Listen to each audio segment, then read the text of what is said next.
오늘 하나님 말씀은 역대하 33장 말씀입니다. 제 성경은 702페이지입니다. 역대하 33장 전장인데 9절까지 같이 읽겠습니다. 므낫세가 왕위에 오를 때 나이가 12세라 예루살렘에서 55년 동안 다스리며 여호와 보시기에 악을 행하여 여호와께서 이스라엘 자손 앞에서 쫓아내신 이방 사람들의 가증한 일을 본받아 그의 아버지 히스기야가 헐어버린 산당을 다시 세우며 바알들을 위하여 제단을 쌓으며 아세라 목상을 만들며 하늘의 모든 일월 성신을 경배하여 섬기며 여호와께서 전에 이르시기를 내가 내 이름을 예루살렘에 영원히 두리라 하신 여호와의 전에 제단을 쌓고 또 여호와의 전 두 마당에 하늘의 일월 성신을 위하여 제단들을 쌓고 또 흰놈의 아들 골짜기에서 그의 아들들을 불 가운데로 지나가게 하며 또 점치며 사술과 요술을 행하며 신접한 자와 박수를 신임하여 여호와 보시기에 악을 많이 행하여 여호와를 진노하게 하였으며 또 자기가 만든 아로새긴 목상을 하나님의 전에 세웠더라. 옛적에 하나님이 이 성전에 대하여 다윗과 그의 아들 솔로몬에게 이르시기를 내가 이스라엘 모든 지파 중에서 택한 이 성전과 예루살렘에 내 이름을 영원히 둘지라. 만일 이스라엘 사람이 내가 명령한 일들 곧 모세를 통하여 전한 모든 율법과 율례와 규례를 지켜 행하면 내가 그들의 발로 다니시는 그의 조상들에게 정하여 준 땅에서 옮기지 않게 하리라 하셨으나 유다와 예루살렘 주민이 므낫세의 꾀임을 받고 악을 행한 것이 여호와께서 이스라엘 자손 앞에서 멸하신 모든 나라보다 더욱 심하였더라. 아멘. 수요 예배는 지난번에 열왕기서를 강의했고 이번에는 역대기서를 강의하고 있습니다. 이제 역대기도 곧 끝나게 됩니다. 그런데 이러한 열왕기서나 역대기서는 이스라엘의 역사인 것이죠. 이스라엘의 역사를 저희가 그 가운데 하나님께서 역사하신 것을 배우게 되는 것입니다. 그 역사를 왜 우리가 배워야 되냐? 그럴 때 그렇게 이야기하죠. 역사는 반복되기 때문이다. 우리가 역사를 배워야 되는 이유가 역사가 반복되기 때문이다. 왜냐하면 역사는 이치에 어긋나지 않기 때문에 반복된다. 그렇게 말씀합니다. 그리고 두 번째로 역사를 통해서 삶을 배울 수가 있다. 그래서 역사 안에서 정말 믿음으로 산 사람, 어떤 여러 가지 살아는 삶, 이런 것들을 우리가 보면서 배울 수가 있게 되는 일인 것이죠. 그리고 세 번째가 역사를 배워야 되는 그런 이유가 같은 실수를 반복하지 않을 수 있기 때문이다. 그래서 역사를 우리가 꼭 배워야 된다. 그러니까 하나님께 주시는 이러한 모든 역사적인 말씀도 이러한 것들을 통해서 우리 자신들에게 교훈해주고 있는 것이에요. 그래서 철학자 조지 산타야나는 이런 말을 했습니다. 과거를 잊어버린 자는 그것을 또다시 반복하게 된다. 과거를 잊어버리면 똑같은 일을 반복하고 살게 된다. 이 고든 바이런은 그런 이야기했습니다. 미래에 대한 최선의 예언자는 과거다. 미래에 대한 최선의 예언자는 과거다. 그래서 역사를 잊은 민족은 미래가 없다. 그 말을 하고 있는 것이죠. 유다 정치는 다른 나라와 달리 종교적인 부흥이 가장 중요한 역할을 했습니다. 다른 나라는 국가가 부흥하기 위해서는 군사력과 그리고 경제력이 가장 중요한 것이죠. 그런데 유다는 신앙적인 부흥이 일어나게 될 때에 모든 면에서 하나님의 축복이 나타나기를 시작하고 부흥이 일어나기를 시작했습니다. 이것은 우리 하나님의 자녀들에게도 똑같은 그런 말씀인 것입니다. 그래서 성경에 보면은 항상 우리 보고 영이 먼저다, 영혼이 먼저다. 왜냐하면 영혼이 충만하게 될 때 하나님께서 우리 삶을 살아주시기 때문인 것이에요, 보면. 그런데 유다 왕들 중에서 이런 사실을 확실히 믿지 못하는 왕들이 많았었고, 더욱이나 머리로는 알고 있다고 하는데도 불구하고 현실적으로 그것을 끝까지 붙잡는 데는 실패한 왕들이 너무나 많이 있었습니다. 왜 그렇습니까? 신앙의 길이라는 것은 눈에 보이지 않기 때문인 것이에요. 사람이 눈에 보이지 않는 것을 믿는다는 것은 정말 쉬운 일이 아닌 것이에요. 그런데 성경에 우리에게 주시는 말씀은 눈에 보이지 않는 것을 믿는 것이래요. 믿어보는, 받아보는 것의 실상이라 그러죠. 보이지 않는 것의 증거라 그랬어요. 예수님께서 말씀하시기를 너희가 나를 본 거로 믿느냐? 보지 않고 믿는 자가 복이 있다 그랬어요. 우리가 무엇을 믿는 것이에요? 예수 그리스도의 말씀이잖아요. 요한복음 6장에 보면 이런 말씀이 있습니다. 살리는 것은 영이니 육은 무익하니라. 예수님께서 내가 하는 말이 바로 영이요 생명이라. 그 예수님께 주시는 말씀이 바로 영이요 생명인 것이요. 그래서 유다는 이러한 하나님의 신앙이란 자체가 눈에 보이지 않기 때문에 부흥됐다가 쇠퇴되었다, 이것이 계속적으로 악순환이 반복되었습니다. 사사기뿐만 아니라 전체 이스라엘 백성들에게 똑같이 반복되는 그러한 사건이었습니다. 그럼에도 불구하고 다윗의 길을 충실하게 갔던 왕이 바로 히스기야 왕이었습니다. 히스기야는 거의 망한 나라를 물려받았는데 불구하고 영적으로 경제적으로 엄청난 부흥을 일으켰던 그러한 왕이었습니다. 성전 예배를 다시 회복시켰고 유월절 정신으로 다시 돌아가는 신앙의 기초를 다시 시작하는 그러한 결단을 내리게 될 때 하나님께서 유다를 엄청스럽게 축복해 주셨습니다. 그때 아수르 대군 18만 5천 명이 몰려왔지만 하룻밤 사이에 모두 죽임을 당하는 기적을 체험하게 되었고, 죽을 병이 걸렸을 때 하나님께서 살려주시면서 표징으로 아하스의 일령표를 10도나 뒤로 물리는 그러한 기적도 히스기야 왕 때에 일어났습니다. 그런데 이 히스기야의 이 놀라운 부흥과 축복은 그의 아들 므낫세에 와서는 완전히 깨지고 말았거든요. 완전히 부흥의 불이 완전히 꺼졌을 뿐만 아니라 완전히 박살이 나버리고 말았던 것이에요. 므낫세는 자기 아버지 히스기야와 했던 것과는 정반대로 철저하게 우상 숭배를 하는 그러한 정책을 폈습니다. 그래서 히스기야가 일으켰던 그러한 부흥의 불을 완전히 꺼버리는 그러한 정책을 했습니다. 그래서 하나님께서는 므낫세 때 유다에 대한 하나님의 언약도 포기하시겠다, 이렇게 말씀을 했는 것이에요. 즉 유다의 생명은 므낫세를 통해서 완전히 끝나버리고 그 후의 역사는 그냥 멸망을 마무리하는 단계에 그치고 말았던 것입니다. 그러니까 이스라엘의 이 유다의 역사는 사실적으로 므낫세로 끝나버립니다. 그럼 그렇게 훌륭한 아버지한테서 어떻게 므낫세 같은 아들이 태어나서 아버지의 부흥을 꺼버리고 나라를 말아먹을 수 있는가? 참 신기한 그러한 일인 것이요. 열왕기서에도 보면 므낫세는 유다 왕 중에 가장 나쁜 왕, 가장 악한 왕, 그러면서도 가장 오래 통치했던 그러한 왕, 나쁜 짓을 너무나 많이 했는 것이요. 그래서 오죽했으면 그가 죽고 나서도 하나님께서 계속적으로 므낫세의 죄 때문에 유다를 용서할 수 없다고 누누하게 말씀을 했던 것이요. 그러니까 왕들 중에서 가장 악한 일을 저지른 자가 이 바로 므낫세인 것입니다.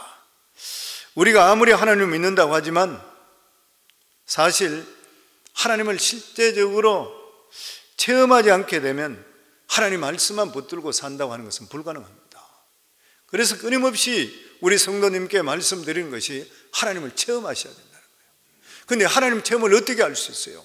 물론 기도를 많이 해서 환상을 볼 수 있고 음성도 들릴 수 있지만 하나님 말씀대로 살아보시면 하나님을 체험하게 되어 있습니다.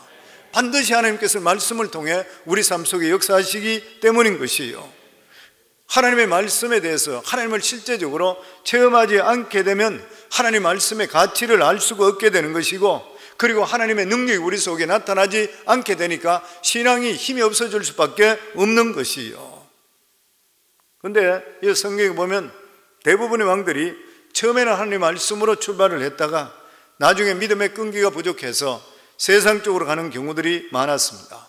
그런데 이 므낫세는 아예 처음부터 적극적으로 우상 숭배 정책을 썼습니다. 우리 1절 말씀 같이 읽습니다. 므낫세가 왕위에 오를 때에 나이가 12세라 예루살렘에서 55년 동안 다스리며, 므낫세는 아주 어린 나이 12살에 왕이 되었습니다. 그리고 무려 55년 동안 유다를 다스렸습니다.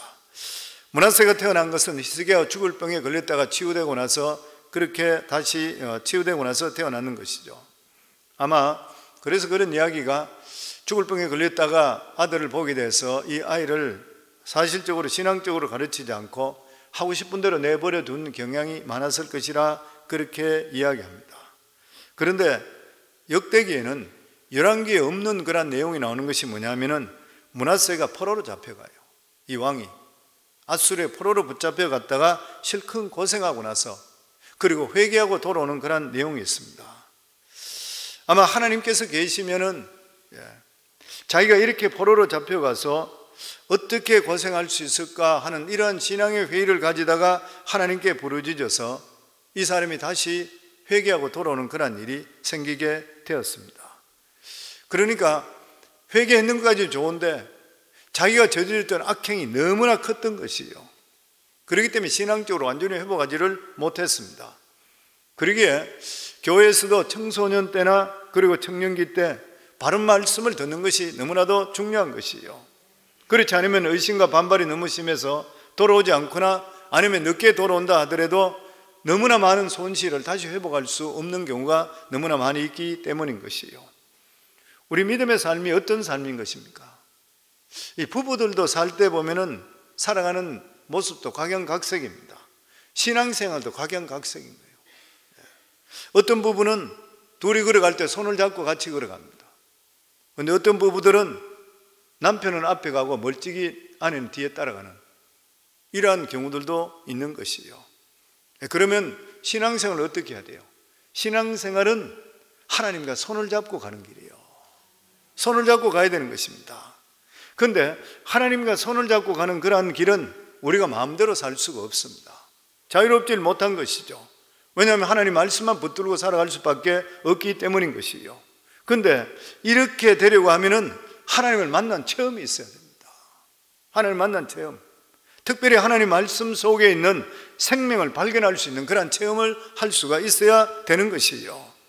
그리고 하나님과 꼭 붙어 가려고 하면은 여러 가지 연단을 받을 때도 참으로 많이 있습니다. 그런데 믿음 안에서 하나님과 함께하면서 받는 연단은 오히려 하나님과 밀착시켜 만들어져요. 하나님이 더 가깝게 만들어 주시는 것이요. 그러나 이런 체험이 없는 사람은 하나님을 멀찍이 두고 신앙생활을 하려고 하게 되면은 하나님을 믿는 범위도 자기가 테두리를 정해버려요. 성도님 그런 분 있잖아요. 나는 여기까지만 하겠습니다. 예배도 주일만 나는 나오겠으면 더 이상 강요하지 마세요. 나는 여기만 하고 더 이상 하지 않겠습니다. 딱 자기가 테두리를 골라버려요. 그리고 더 이상 가까이 하려고 하지를 않는 것이요. 다시 말하면 하나님을 믿기는 믿는데 내가 하고 싶은 대로 하며 살아가는 거예요. 얼마나 많은 사람이 그래서 하는지를 모르는 것이에요, 보면. 그런데 이렇게 하면 몸은 편할지는 모릅니다. 몸은 편할지는 몰라요. 그런데 영은 얼마나 불편한지 몰라요.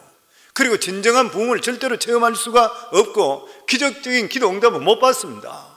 받을 수가 없는 일인 것이죠. 하나님과 하나 돼서 같이 다녀야지 이러한 역사, 부흥의 역사, 그리고 또한 기도 응답의 역사가 나타나는 것이지, 그렇지 않고 자기 테두리 안에 갇혀있다 그러면 이것은 하나의 종교인인 것이고, 그리고 지식적으로 믿는 것이고 형식적이고 의식적밖에 될 수가 없는 것이에요.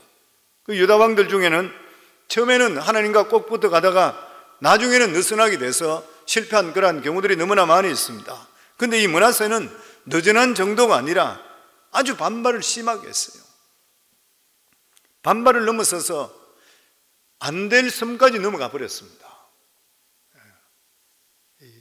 하나님과 항상 심판하실 때는 어느 정도 선을 넘어, 어느 정도 지키다가 선을 넘어가는 순간에 터지잖아요. 죄가 관영하며 심판하셨더라. 계속 그렇잖아요. 그게 뭐 가득 찰 때 넘어가 버렸을 때 넘어가 버렸던 거예요. 그래서 유다의 부흥의 불은 므낫세에 의해서 완전히 꺼져버리고 말았습니다. 우리 2절에서 5절입니다. 다시 같이 읽습니다. 여호와 보시기에 악을 행하여 여호와께서 이스라엘 자손 앞에서 쫓아내신 이방 사람들의 가정한 일을 본받아 그의 아버지 히스기야가 흘러버린 산당을 다시 세우며 바알들을 위하여 제단을 쌓으며 아세라 목상을 만들며 하늘의 모든 일월 성신을 경배하여 섬기며 여호와께서 전에 이르시기를 내가 내 이름을 예루살렘에 영원히 두리라 하신 여호와의 전에 제단을 쌓고 또 여호와의 전 두 마당에 하늘의 일월 성신을 위하여 제단을 쌓고, 여기 보면 여호와 보시기에 악을 행하여 2절에, 6절에도 여호와 앞에 악을 행하여, 9절에도 여호와 앞에 악을 행하여, 하나님 앞에 악을 행했다. 이 므낫세는 아버지하고 정반대였습니다. 므낫세는 아버지 히스기야가 흘러버린 산당을 다시 세우고 그리고 바알과 아세라를 다시 허용했습니다. 더더욱이나 하나님의 성전들 앞에 바알단과 아세라단을 쌓고 심지어는 동방 사람들이 섬기는 태양신, 달신, 별신을 위한 그러한 제단을 성전 앞들에 세웠던 것이요. 왜 이렇게 됐는 건 알 수 없지만 어떤 주경학자는 그런 말을 적어놨어요. 아버지에 대한 컴플렉스 때문에 이럴 수 있었을 것이라. 아버지 컴플렉스. 자기는 죽어도 아버지를 흉내낼 수 없으니까 어떤 사람은 정반대로 행하는 경우가 있어요. 그러면 자기 정체성을 찾고 싶어 할 때가 있는 것이에요. 므낫세는 자기가 바보가 아니라는 것을 보여주기 위해서일 것이라. 그래서 주위에 보면 흔히 유명한 아버지, 훌륭한 아버지 밑에 이 자식들이 빗나가버리는 그런 반항적으로 사는 그런 경우들이 있습니다. 유다 왕이라면은 바알이나 아세라는 절대로 허용해서는 안 되는 것이에요. 그런데 므낫세는 거기에 그치지 아니하고 하나님의 이름을 두는 성전에다가 우상의 제단을 두었습니다. 게다가 하나님이 싫어하는 일만 골라해서 흰놈의 아들 골짜기 거기에다가 자기 아들을 산채로 불태워서 제단을 드렸어요. 몰렉신에게. 그리고 점치고 무당짓을 하고 귀신을 부르는 거 다 끌어들여 버렸습니다. 이것은 의도적으로 하지 않고는 할 수 없다 할 정도로 악행을 저질렀던 거예요. 그래서 역대하 10절에 보면 여호와께서 므낫세와 그의 백성에게 이르셨으나 그들이 듣지 아니하므로, 모든 폭군들이 다 그렇지만 자기에게 바른 길로 이끄는 권하는 사람 다 제거해 버렸습니다. 열왕기서에 보면 선지자의 말을 듣지 않을 정도가 아니었습니다. 열왕기하 21장 6절에 보면 또 자기의 아들을 불 가운데로 지나게 하며 점치며 사수를 행하며 신접한 자와 박수를 신임하며 여호와께서 보시기에 악을 많이 행하여 그 진노를 일으켰으며, 므낫세는 하나님 말씀을 가감하게 전한 자를 수도 없이 죽여버렸습니다. 전성에 하면 이사야 선지자도 므낫세를 통해서 산채로 톱으로 켜서 죽게 됐다 그랬죠. 끔찍한 일을 했던 것이에요. 보면 아버지 히스기야는 엄청난 정치적인 위기를 각오하면서도 추진했던 그런 일들을 이 아들은 한순간에 모두 다가 완전히 다 없애버렸습니다. 원점으로 되돌린 것이에요. 삶의 업적이라는 게 그렇다 그러죠. 쌓아 올리는 것은 어렵지만 무너뜨리는 것은 한순간이라. 쌓아 올리는 것은 그렇지만 무너뜨리는 한순간입니다. 우리가 하나님을 위해서 많은 것을 이루는 것도 정말 중요한 일이지만 그것을 정말 지키는 게 너무 중요한 일이에요. 중요한 일인 것입니다.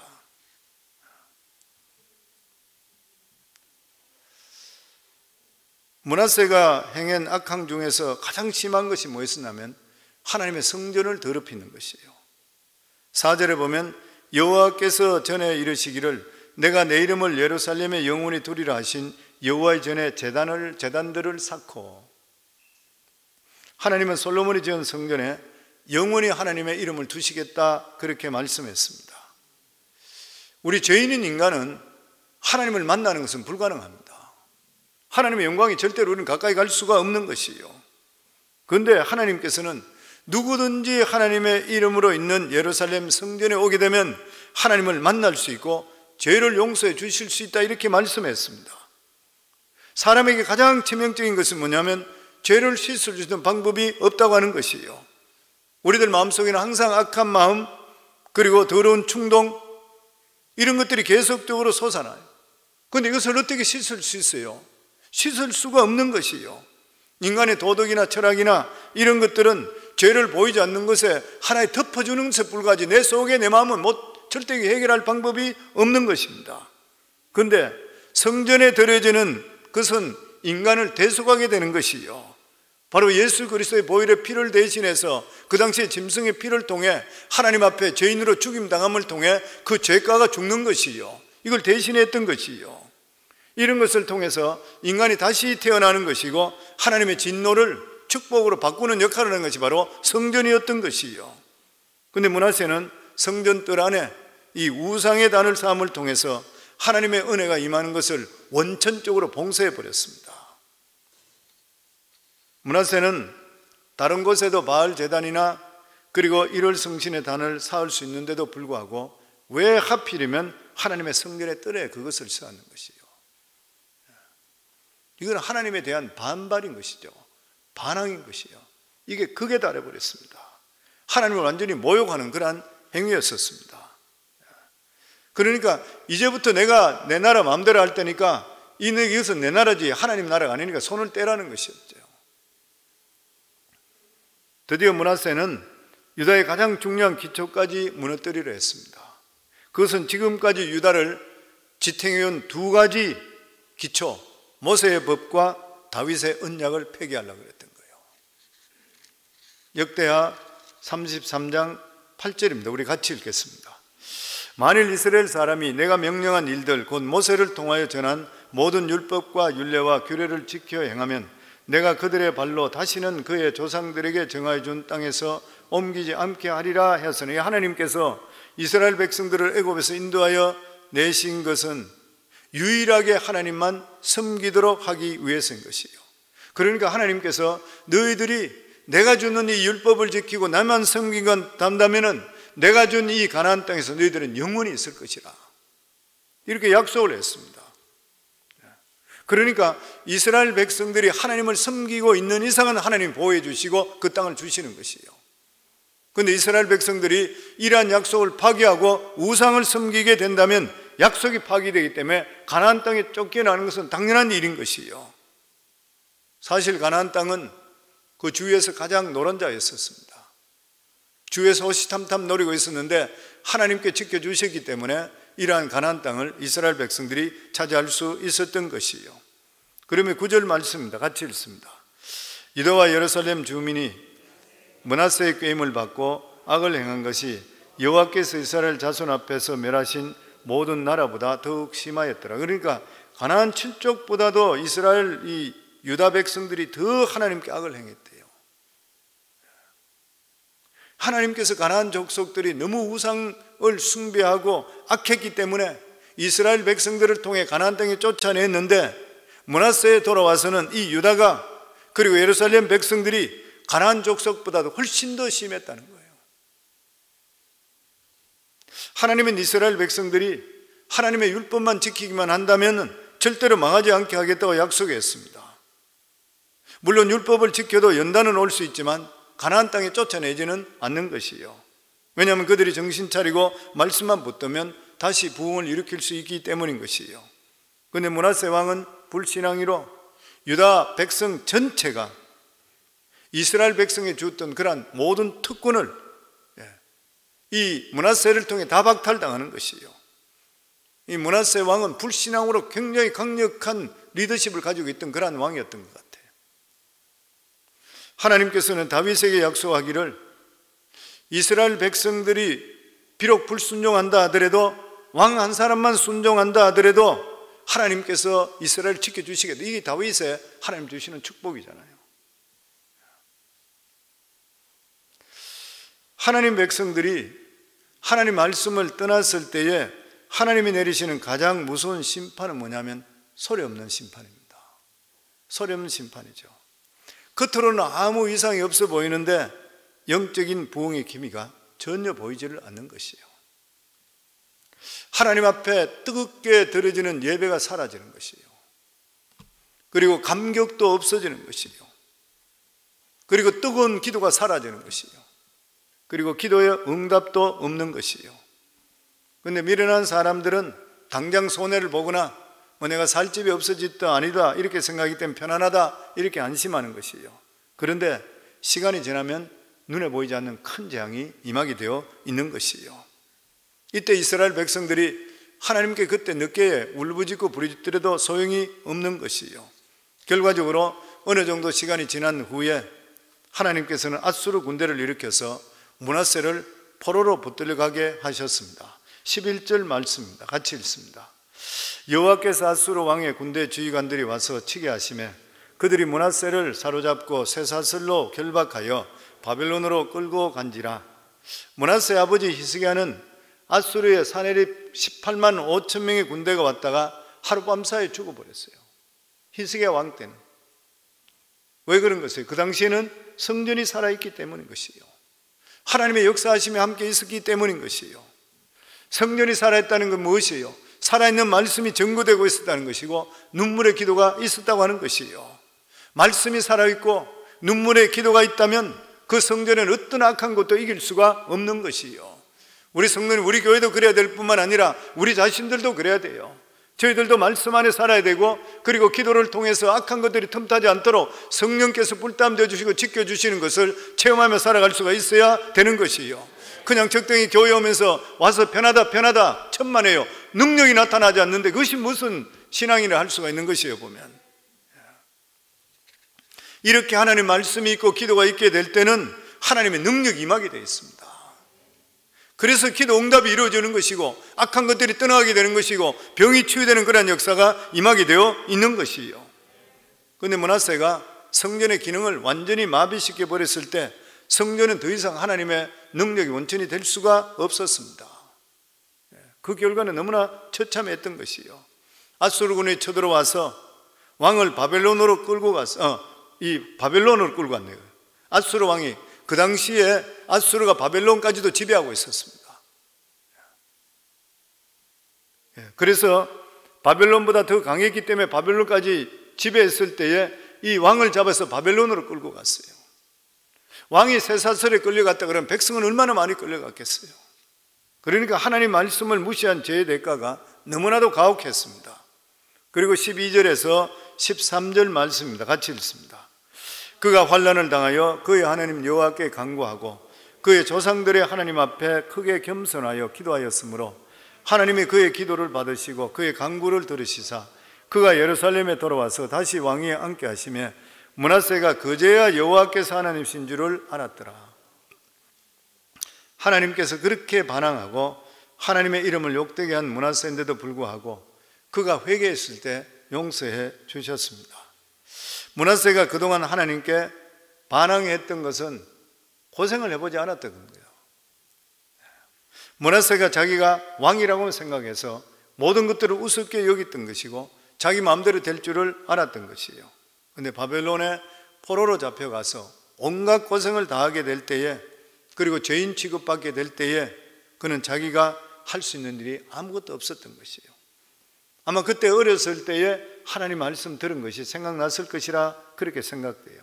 그래서 그는 자기 힘으로 이방 나라에서 도저히 살아나올 수 없다고 생각되니까 그때서 비로소 하나님께 부르짖었다 그랬습니다. 여기 보면 그가 환난을 당하여 그의 하나님 여호와께 간구하고 그의 조상들의 하나님 앞에 크게 겸손하여 기도하였으므로 하나님이 그의 기도를 들으시며 기도를 받으시며 그의 간구를 들으사 하나님께서 들어주셨다는 것이에요. 므낫세는 자기 힘으로 어떻게 할 수가 없고 지금까지 교만했던 것을 회개하게 될 때에 기적이 일어났습니다. 그리고 다시 포로에서 풀려나와서 예루살렘에 돌아왔고 다시 왕으로 통치했습니다. 그래서 그런 이야기 있습니다. 사람이 고통을 당할 때는 두 가지 현상이 나타나는데 하나는 더 강팍해지는 것, 더 강팍해지는 사람이 있어요. 그리고 더 꼬이는 일을 하는 사람인데, 다른 한 사람은 자신을 되돌아보고 반성하는 사람이래요. 되돌아보면 반성하는 것. 그러면서 자기 자신이 돌아보면서 아마 아버지 길, 할아버지 길 돌아봤었을 것이라 그렇게 생각되는 것이에요. 오늘 여기 성경에 보면 므낫세가 그제야 여호와께서 하나님인 줄 알았더라 이렇게 말씀합니다. 므낫세는 그동안 이 여호와가 하나님인 줄 믿지 못하고 반응하고 그동안 너무나 많은 죄를 지었던 것이에요. 므낫세는 포로로 돌아오고 난 뒤에 정신을 차렸습니다. 이 예루살렘 이 외성도 쌓게 되고 여호와의 전에 우상도 없애버렸습니다. 그리고 여호와의 전에 단을 쌓아서 화목제와 감사제를 드리고 백성들에게도 여호와만 섬기라 이렇게 말을 했습니다. 그런데 때가 너무 늦어버렸던 것이요, 유다와 예루살렘의 임박한 멸망을 돌이킬 수는 없었습니다. 모든 것도 때가 있는 것 같아요. 보면은 우리 22절에서 23절 말씀 저희들 마지막으로 같이 읽습니다. 그의 아버지 므낫세의 행함같이 여호와 보시기에 악을 행하여 아몬이 그의 아버지 므낫세가 만든 아로색인 모든 우상에게 제사하여 섬겼으며 이 아몬이 그의 아버지 므낫세가 스스로 겸손한 같이 여호와 앞에 스스로 겸손하지 아니하고 또 범죄하였도다. 이 므낫세의 방탕과 타락은 그의 아들 아몬에게 그대로 영향을 주었습니다. 므낫세는 나중에 실컷 방황하다가 정신을 차리고 돌아왔지만 이 아몬은 아버지의 나쁜 모든 영향 다 받았던 것이에요. 히스기야와 같은 신앙적으로 탁월한 왕이 므낫세 같은 이러한 반항적인 왕이 나왔다는 것 자체가 참 놀라운 일이고 신기한 일인 것이에요. 그러니까 이걸 보면 우리가 아는 것이 뭐냐면 아버지의 신앙이 아무리 탁월하다 한다 하더라도, 아무리 훌륭한다 하더라도 자기 자신이 겪지 않게 되면 믿음의 길을 이해할 수가 없는 것이에요. 그래서 목회자의 자녀인데도 구원받지 못한 자녀들이 얼마나 많이 있어요. 구원받지 못한 자녀들이. 뭐 도둑이나 장로나 이러면 두말할 필요 없죠. 목회자도 그런데. 왜 그런 것이에요? 하나님을 실제적으로 경험하지 못했기 때문인 것이에요. 보면 하나님을 실제적으로 경험하지 못하게 되면, 어려운 일이 있게 되면 하나님을 떠나는 경우가 다반사인 것이죠. 그래서 아무리 부모의 믿음이 좋고 신앙이 좋고 그리고 교회가 성경적인 그런 교회를 한다 하더라도 완전하게 의심하지 않고 처음부터 끝까지 바로 섬기는 사람은 많지 않아요. 많지 않은 것이죠. 그러나 하나님의 백성이 되었다 해서 하나님의 백성으로서 넘지 말아야 될 수는 절대로 넘어서 안 돼요. 그것을 넘을 만큼 만약에 죄를 짓고 방황하게 될 때는 그것은 전체를 파괴하는 행위입니다. 성경을 통해 우리에게 말씀하고 있습니다. 그리고 므낫세의 반항과 하나님의 심판을 보면서 우리가 아는 것이 뭐냐면 하나님 앞에서는 계급이 아무 소용이 없다는 것이에요. 아무리 왕이라 하더라도 하나님의 율법을 어기게 되는 포로로 잡혀가는 비참한 밑바닥 생활을 했는 것이에요. 하나님은 그렇게 못된 짓을 많이 하고 하나님을 대적했던 이러한 므낫세가 회개해 주시고, 회개했을 때는 그를 용서하시고 왕위를 회복시켜 주셨습니다. 므낫세가 회개함을 통해서 므낫세 때 실제적으로 끝나야 될 이 왕권이 조금 더 유지가 됐던 것이에요. 보통 주경학자들이 그렇게 이야기해요. 이미 끝났어야 되는데 몇 년 정도 더 유지됐다는 것이에요. 그리고 그 아들 아몬은 아버지처럼 우상 숭배하다가 2년 만에 부하에게 죽임을 살해당합니다. 그러면서 유다의 마지막 불꽃인 요시야가 이제 그때 등장하게 됩니다. 이 아들 아몬은 유다 왕들 중에서 살해당한 사람이 3사람이에요. 그 중에 한 사람인 거예요. 왕들 중에서. 그리고 오늘 여기 말씀을 보면은 이렇게 악한 죄를 저질린데도 불구하고 회개하면 하나님께서 은혜를 주셨다는 거예요. 그러니까 아무리 흉악한 죄인이라 하더라도 회개한다면 하나님께서 용서해 주시는 이러한 성경적인 진리를 다시 한 번 더 확인시켜 주는 것이에요. 이게 얼마나 우리들에게 위로되는지를 모르는 것이에요. 보면 므낫세는 인생의 밑바닥에서 하나님께 회개했습니다. 그래서 우리 삶 속에도 고생을 좀 하는 것이 신앙적으로 도움될 때가 많이 있어요. 고생을 좀 하는 것이에요. 그래서 우리가 살아가면서 너무 우리 자신들을 형통하게 편하게 하세요, 이런 기도는 별로 좋은 기도가 아닌 것 같아요. 그래서 우리 삶도 너무 편하게 살려고 할 필요가 없는 것 같아요. 고생을 좀 하더라도 가난한 마음을 우리가 가지게 되고 하나님 말씀을 사모하고 그렇게 될 때 하나님의 임재를 더욱더 경험할 수 있게 되는 것이고 우리 삶이 더욱더 성전 중심, 예배 중심, 믿음 중심적으로 살아갈 수 있게 되는 것입니다. 오늘 처음에 말씀드렸듯이 역사는 계속적으로 반복된다 그랬습니다. 성경에 나오는 말씀들, 이러한 말씀들, 우리가 성경 말씀을 그냥 들을 때 우리에게 힘을 주는 말씀이 너무나 많이 있습니다. 그런데도 불구하고 우리가 신앙적으로 살지 않고 그 말씀만 부여잡게 되면 편식하게 되는 거예요. 올바른 삶이 될 수가 없는 것입니다. 이런 일들이 있다는 것을 우리 자신들이 깨닫게 되고 그리고 이러한 말씀을 우리가 받으면서 우리가 이 역사적인 사건을 우리 자신들이 들어가고 그 자리에 있다고 생각하고 우리가 거기에 비유하면서 우리가 잘못된 것을 다시 반복하지 않는 그러한 삶을 살아갈 수 있게 될 때에 하나님이 주시는 이 귀한 말씀들이 우리 삶에 큰 역사로 이루어질 줄을 믿습니다. 저는 우리 성광교회 성도님들 늘 생각하는 것이 기복신앙인이 되지 말게 하시고 그리고 또 뿐만 아니라 저희들 살아가는 삶에 하나님을 인격적으로 정말 만나기를 원하고 그리고 하나님의 살아계심을 체험적으로 만나서 하나님 뜻 가운데 말씀 가운데 살아서 하나님의 늘 살아계심을 체험하며 살아가는 살아있는 신앙인들이 다 될 수 있기를 주 이름으로 축원합니다.